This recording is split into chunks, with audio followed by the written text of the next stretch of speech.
जहां ये बंधन भ्रमात्मक हटा तो परमानंद की बाढ़ आ जाएगी। आप भावना भी नहीं कर सकते, संसारिक शब्दों में कल्पना भी नहीं कर सकते कि परमानंद सुख कैसा होता है, क्योंकि जितनी भी रची हुई सृष्टि वो ब्रह्मा के द्वारा रची हुई है।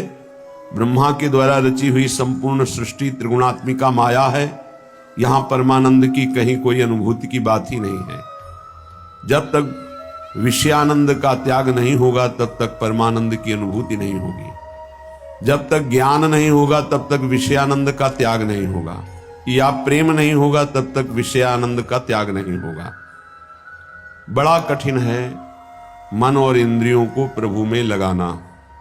बातें बना लेना, प्रवचन कर लेना, प्रवचन सुन लेना, वाहवाही इकट्ठा कर लेना, खूब धन एकत्रित कर लेना, खूब नाना प्रकार के भोगों को भोगना, ये कोई खास बात नहीं है।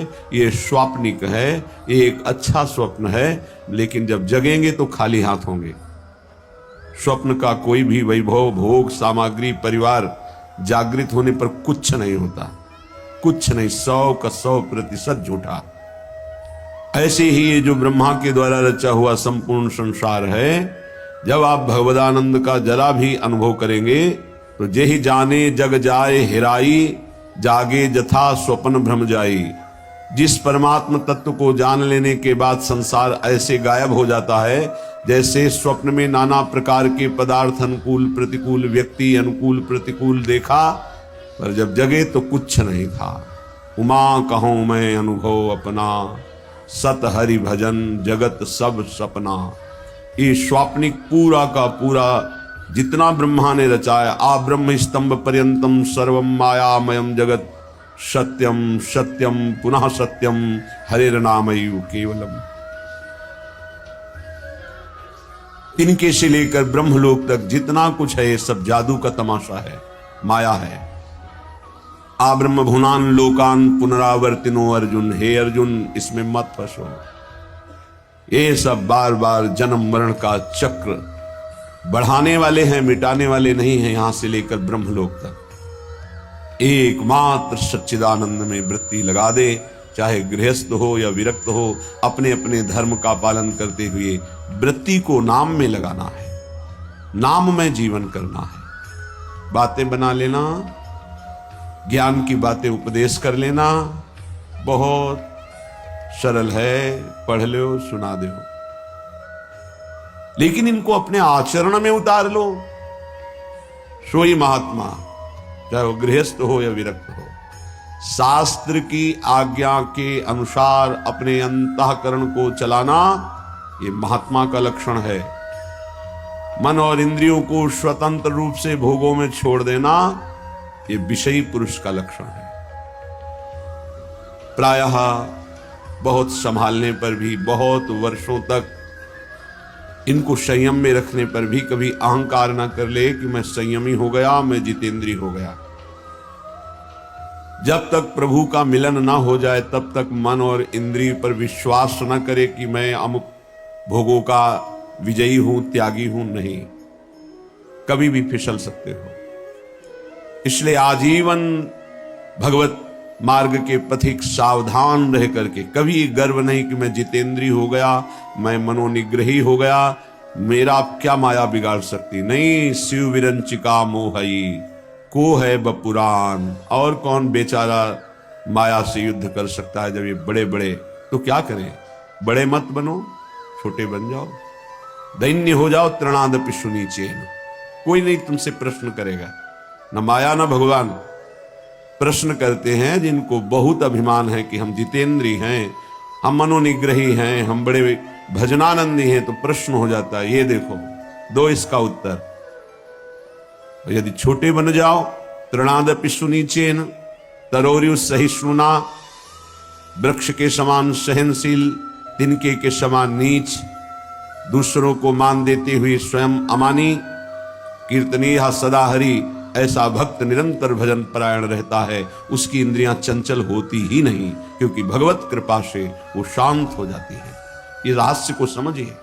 अमानिना मान देनो कीर्तनीय सदा हरि। यदि आप अपने में थोड़ा भी सद्गुण का अभिमान करेंगे तो माया प्रश्न कर देगी। माया के प्रश्न का उत्तर देना केवल भगवान की कृपा पात्र की ही क्षमता है, दूसरे की नहीं।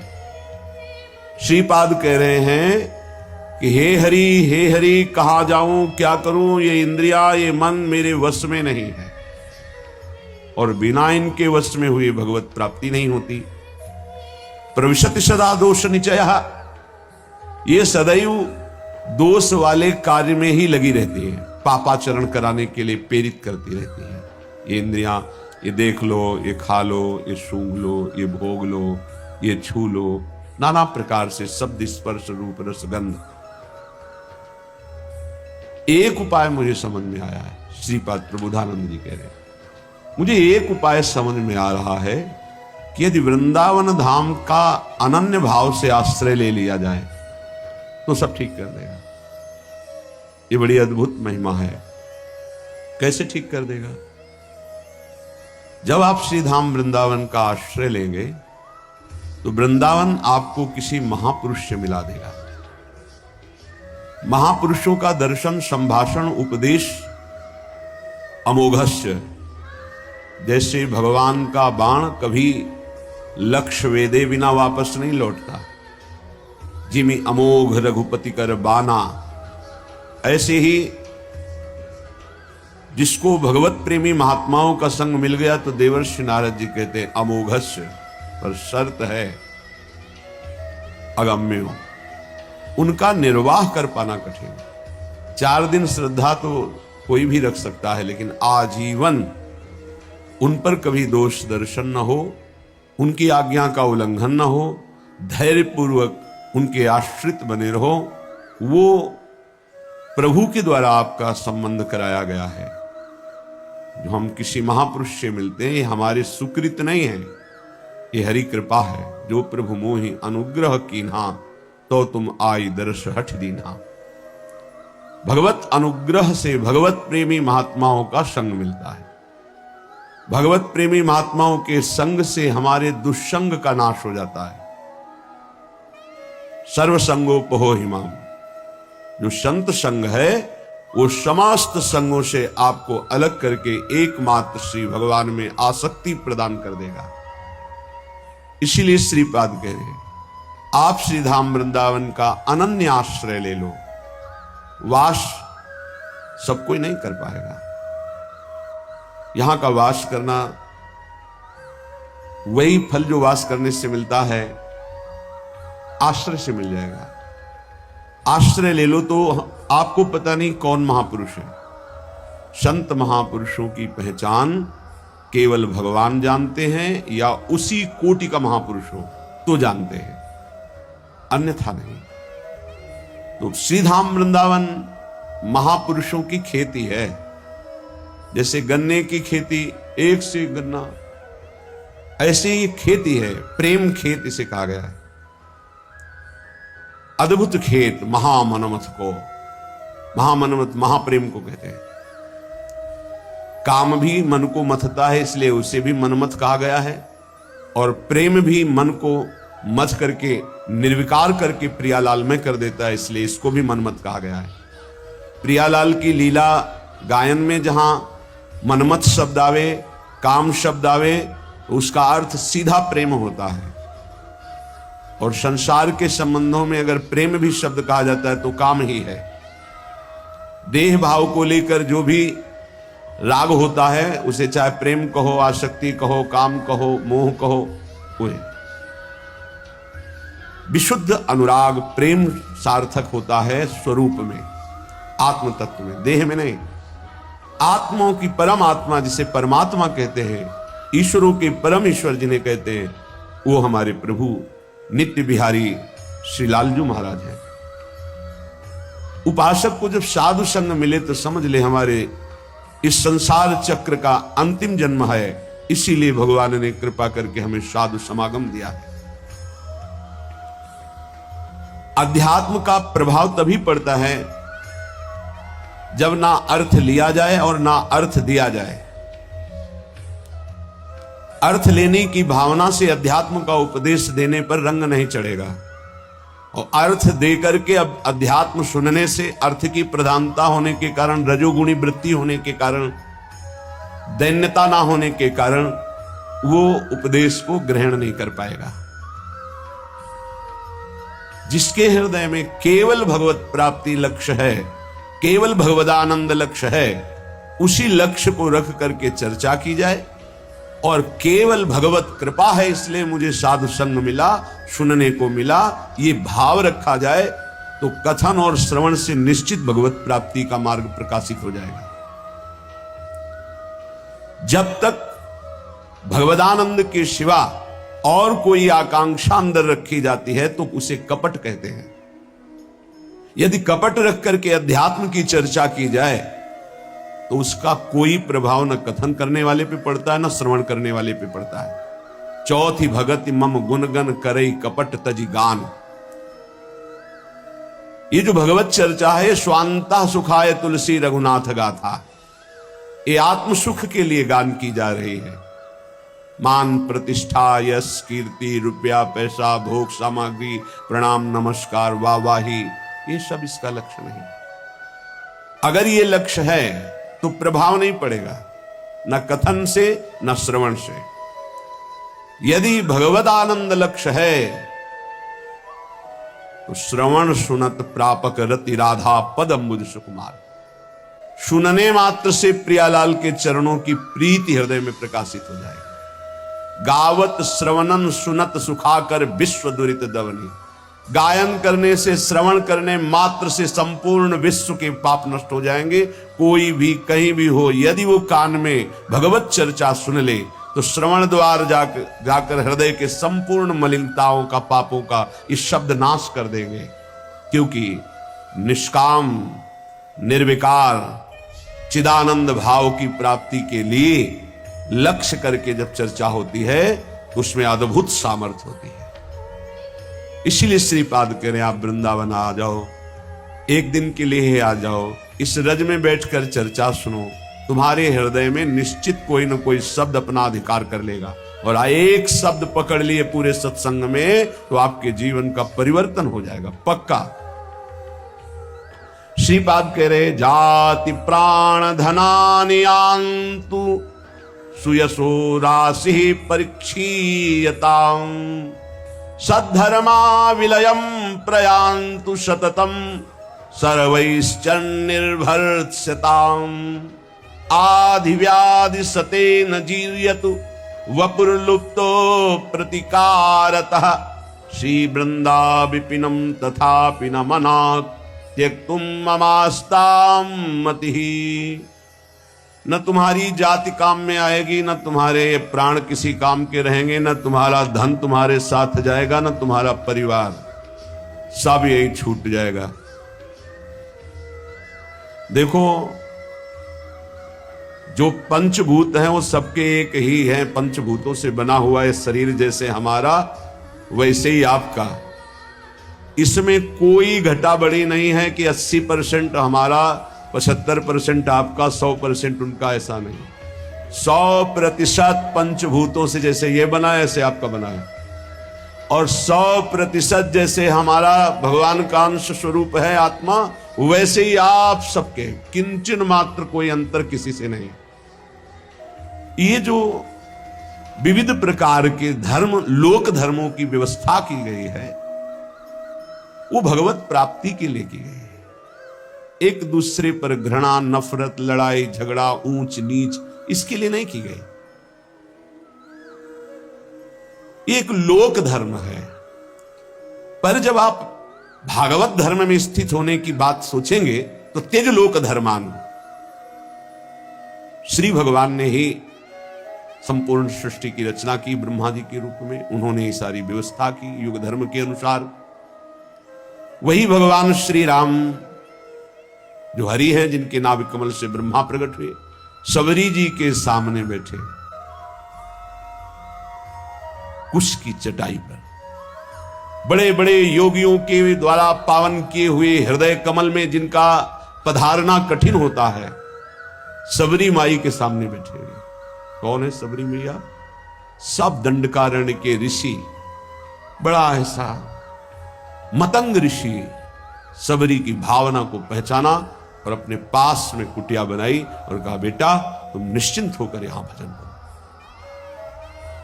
ये बड़े बड़े ब्रह्म ऋषि जन क्यों नहीं समझ पाए सबरी जी को कि इतनी उच्च कोटि की महान भक्ता है? क्योंकि उन्हें अपने ब्राह्मणत्व का, अपने तप का, अपने साधन का ब्राह्मणत्व है। ये भगवान किसी की भी कुटिया में नहीं गए, किसी की तरफ देखा नहीं, उनकी तरफ देखा जो सबरी जी पर भाव रखते थे। तो उनसे पूछ लेते थे कि सबरी मैया का आश्रम किधर है। संभाषण कर लिया, देख लिया, आश्रम किसी की नहीं। और जो ऐसा सोचते थे कि मैं तो इतने हजार वर्ष से तप कर रहा हूं, भगवान तो मेरे यहां आएंगे ही, भगवान ने देखा भी नहीं, संभाषण भी नहीं किया। आश्चर्य है, भगवान सबरी जी के सामने कुशासन में बैठे हुए। सबरी जी एक एक बेर भगवान को दे रही है, जो रोज भाव से चयन करती थी। भगवान उसे बखान बखान के पा रहे। फिर भगवान सबरी जी की स्तुति करते हैं। जो नवधा भक्ति है वो उपदेश नहीं, क्योंकि भगवान के सामने ही प्रेमाग्नि में शरीर को भस्म करके वो भगवत धाम जा रहे, तो उपदेश दिया जाता है जो आचरण करे। सबरी जी में तो संपूर्ण प्रेम लक्षणा भक्ति का प्रादुर्भाव हो चुका है, जो नवधा भक्ति के बाद होती है। भगवान ने उसमें कहा कि जाति पाति कुल कर्म बढ़ाई, ये सब मुझे ये कोई रिझा नहीं सकता। मैं अमुक हूं, मैं अमुक हूं, मैं मानो एक भगति कर नाता, एकमात्र मैं भक्ति का नाता मानता हूं। और वो किसी के अहो वत्सो पचतो गरीयान यज्ञभ्यागे वर्तते नाम तुभ्यम, वो चांडाल भी जगत पूजनी हो जाता है जिसकी जिभ्या पर भगवत नाम हो। जो भगवान का भक्त हो, चरणोदक लेकर पीना चाहिए, वो चाहे स्वपच हो, चांडाल हो, किसी भी कुल में जन्मा हो। और जो भगवान की भक्ति से विमुख है, वो कोई भी हो, वो इस सच्ची मानो वही स्पर्श करने योग्य नहीं है जो भगवान से विमुख है। और जो भगवान के सन्मुख है वही सर्व पूजनीय, सर्व वंदनीय है। ये केवल एक मर्यादा बनाई गई लोक व्यवहार के संचालन के लिए। सत्य वस्तु ये है कि जो ये शरीर है वही सांप के शरीर है, जो ये आत्मा है वही सांप की एक आत्मा है। इतना भी भेद नहीं, इतना भी अंतर नहीं है। जैसे छोटा भाई बड़े भाई के चरण छूता है तो वो महान नहीं हो गया है, वो नीच नहीं हो गया छोटा भाई, वो बड़ा महान नहीं हो गया। एक मर्यादा है लोक व्यवहार की। तत्वतः दोनों में एक ही आत्म तत्व है, दोनों के एक ही पांच भौतिक शरीर से निर्माण हुआ। ये जो जाति है, जो शरीर है, जो प्राण है, जो धन है, जो परिवार का संबंध है, ये केवल लोकवत है। एक ऐसे चंद दिनों में सब छूट जाएगा। ना ये पहले मिला था, ना ये बाद में रहेगा। ये बीच में कुछ समय के लिए, जिसे तुम बहुत लंबा समय समझते हो, 70 वर्ष 80 वर्ष, ये कुछ नहीं है। विचार करके देख लीजिएगा। श्रीपाद कह रहे हैं ये सब नष्ट हो जाएगा, छूट जाएगा। जिस लिए आए हो, खास बात उसको तुम भूल गए हो। तुम परम धर्म की प्राप्ति के लिए आए हो। सावई पुंसो परो धर्मो ये तो भक्ति अधोक्षजे। भगवान श्री कृष्णचंद्र के चरणारविंद की प्रेम लक्षणा भक्ति नहीं मिली, जीवन का कोई लाभ आपने प्राप्त नहीं किया। यदि आपको भगवत नाम जप, भगवत लीला गुणानुवाद, भगवत धाम आश्रय वास, भगवत प्रेमी महात्माओं का संग मिल गया, तो अब आपके कल्याण में, परम पद की प्राप्ति में कोई संशय नहीं। हां, थोड़ा धैर्य धारण कीजिए। यदि आपका कोई निरंतर तिरस्कार करे तो भी भजन को छोड़ना मत और भजन को खर्चा मत होने देना। श्रीपाद है प्रयांतु सततम सर्वैश्च निर्भरताम। तुम्हारी निंदा करे, तुम्हारा अपमान करे, नाराज मत होना, नहीं तुम्हारा भजन खर्चा हो जाएगा। सह जाना तो तुम्हारे रहे हुए पाप नष्ट हो जाएंगे, भजन सुरक्षित, भगवत प्राप्ति। ये युक्ति है अपने भजन को बचाने की, भजन को बढ़ाने की, भजन को पचाने की। बहुत जरूरी है ये सहनशीलता। और कह रहे मेरे शरीर को सैकड़ों व्याधियां, रोग आ जाएं तो भी निश्चिंत रहना, चिंता मत करना। ना भजन छूटने पावे और ना भजन का प्रयोग करना। तो निश्चित इसी जन्म में भगवत प्राप्ति हो जाएगी। होता क्या है, 2-4 माला जपा, जहां समस्याएं आई तो भजन भी छूटा और संकल्प भी बना दिया कि प्रभु जो कुछ भी भजन साधन हुआ ये हमारी कामना पूर्ण हो जाए। अगर उसके समान भजन है तो हो जाएगी, नहीं है तो फिर नहीं होगी, तो आस्तिकता भी आपकी नष्ट हो जाएगी। ये परमार्थ है, इसको अंदर से समझने की चेष्टा करो। बाहरी व्यवहार नहीं है, ये अध्यात्म है। लेश मात्र भी भजन छूटने की इच्छा ना रह जाए। ये कैसे होता है? जब भजन से बढ़कर कोई सुखद वस्तु लगती है, व्यक्ति लगता है, परिस्थिति लगती है, तो भजन छूट जाता है। ये आप बहुत धैर्यपूर्वक पकड़िए। भजन से बढ़कर जब कुछ लगेगा तभी छूटेगा भजन, नहीं छूटेगा। रक्षति संसार भयात् सदोष मप्य शेष देह भृद वृंदम वृंदावनमिति तेन प्रथितं तन्नोमि काननम किमपि। यहां का एक प्रभाव है कि चाहे जितना पापी नीच दोष युक्त पुरुष हो, जहां वृंदावन का आश्रय और करुणा से कहीं उसको कुछ दिन वास करने की रुचि हुई, तो प्राणी समूह के समस्त पाप और दोषों का नाश करके अनिर्वचनीय भाव अंदर भर देना, यह धाम की कृपा। सत्य सत्य सत्य, अनिर्वचनीय भाव हृदय में भर देना, ये धाम की कृपा। कैसे? वाणी की सामर्थ्य नहीं कि श्रीधाम वृंदावन की कृपा की बात बता सके। अपार असीम करुणा वरुणालय। तन्नोमि काननम किमपि, मैं नमस्कार करता हूं कि जिन इंद्रियों को वश में करना, मन को वश में करना बड़ा कठिन है, ये पापाचरण ही कराती रहती है। ऐसा पापी पुरुष, दोषयुक्त पुरुष कहीं किशोरी जी की कृपा से श्रीधाम आने जाने लगा, सत्संग सुनने लगा, बिहारी जी राधा रमण राधा वल्लभ लाल इनके दर्शन करने लगा, धाम की कृपा से ऐसा अनिर्वचनीय भाव जाएगा कि परिवर्तन हो जाएगा, वो दोष रहित हो जाएगा। बड़ा आश्चर्य होता है। 30-30 वर्ष से व्यसन कर रहे हैं, मदिरा पीना, मांस खाना, व्यभिचार करना और आदि आदि, और वृंदावन से शब्द गया, मिले बाद में पहले निर्विकार हो गए। ये चमत्कार कैसा श्रीधाम वृंदावन का, कि भूमि में बोला गया शब्द गया और उसका परिवर्तन कर दिया। और जिसका शरीर वृंदावन आया, यहां की रज लगी, उसमें अनिर्वचनीय भाव आ जाए तो कौन से आश्चर्य की बात है।